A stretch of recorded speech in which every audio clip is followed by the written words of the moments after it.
Women's Association has walked away from the negotiation table with the U.S. Maritime Alliance. Fox Business is told that the ILA is staying firm on not adding any new technology to the ports, despite the U.S.-Mexico officials saying that no jobs would be eliminated as part of dock automation. The deadline for the deal is January 15th. Our source says, quote, this is September all over again. Wow. So here we are watching the potential for this strike to cut into the growth we're talking about right now. Ryan, your reaction? I think this plays into what I was just saying. I think inflationary pressure is going to be greater. Workers have more opportunity to negotiate than they have in a long time. We have a labor shortage in this country. Baby boomers retiring in droves. So labor inflation, I think, is going to be a big component. So I like having rosy-colored sunglasses on, too. You know, I'm an optimistic guy, but I think there's a lot of pressure on inflation. And I believe the 10-year Treasury at 4.3, almost 4.4%, that's telling you that we haven't beaten inflation yet. And I think some of these pro-growth policies are going to be great, but I don't think it completely addresses the deficit right now, and I think labor is a big component of that. Well, look at this. The ILA union walking away from the port negotiation talks. Guys, your reaction? Yeah, I mean, I think we've seen this trend where there's a sentiment that perhaps the Biden administration wouldn't step in and take any action to stop a strike. We saw union leaders really, frankly, turn away from Democrats. And I find this strike to be a really interesting one because it's focused on automation at ports where, that's in direct conflict with the kind of technologies you need to reduce emissions and the kinds of things that fit with the Biden agenda. So I'm really curious to see how this shapes out, particularly with President Trump coming into office. I mean, is it realistic, Dan Muser, to say that there will be no new technology used at any of these ports? No, Maria, I've had enough time in manufacturing and production, and every time automation, first of all, it improves quality, which improves sales and tends to lower cost. We've always added employees along the way. Well, they're not having it. The unions are not having it. The union workers are walking away. They say this is their number one issue. They're walking away from the negotiation, Jonathan. Where does this go? This is surprising because it looked like this was going down the road of getting resolved. A month ago, we were talking about this a lot.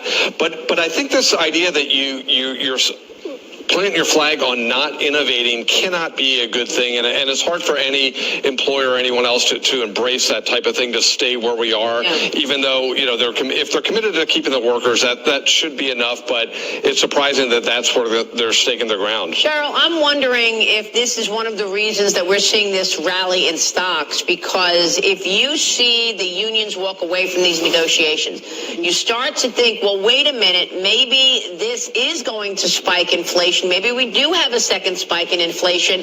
As Jason Trenner's research has told us, that moves the Federal Reserve to cut rates further. It's all connected. Your thoughts? It is. And, I was looking at the Fed funds futures a couple of moments ago. You've now got this 75% chance you will get a cut next month. And, Fed Governor Waller was saying in a speech last month that inflation has been a roller coaster. So Fed officials are very aware that this is a very volatile situation when it comes to inflation. So we're not at that 2% target, to be clear here. And look, I will say one thing about, at least with the rental component of CPI, which has been an issue that we were speaking about a few moments ago. In the third quarter, rental vacancy rates hit 6.9%. That's a jump. So besides Baltimore and New York, the rest of the country, those numbers are actually, it looks like those numbers are going to continue to come down.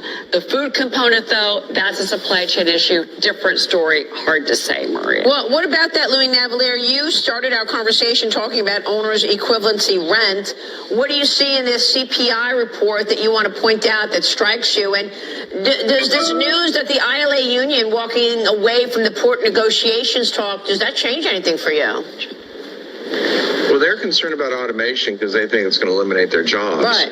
So somebody's got to talk to them that your jobs are not going to be eliminated, and then hopefully they can automate just like everyone else automates. It seems to be pretty silly. They agreed on a 61.5% pay increase, I think, over 3 years. So hopefully cooler heads will prevail, and there's a lot of changes at the ports. We got a problem with the Panama Canal being dry.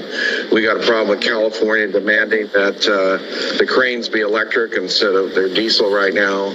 So there's a lot of logistics problems, and we just don't need this at this moment. So worst case, get some more money, you know. And what about the owner's equivalency rent? What did you see in the CPI number that strikes you?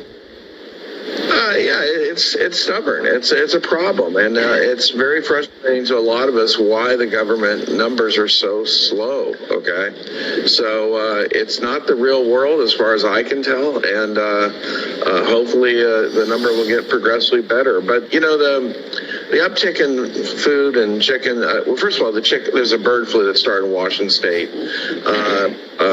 My wife went to Avon's in Southern Cal. They had no chicken because of the bird flu. So at least I have a chicken stock, so I'm happy about that. And then, you know, Costco had its butter recall. So that's due to the FDA labeling. So there's 80,000 pounds of butter that just disappeared. Well, I mean, look, this can't help. This can't help that the strike for the Longshoremen's Association is still going on, right? This can't help. This is only going to hurt the inflation story, isn't it?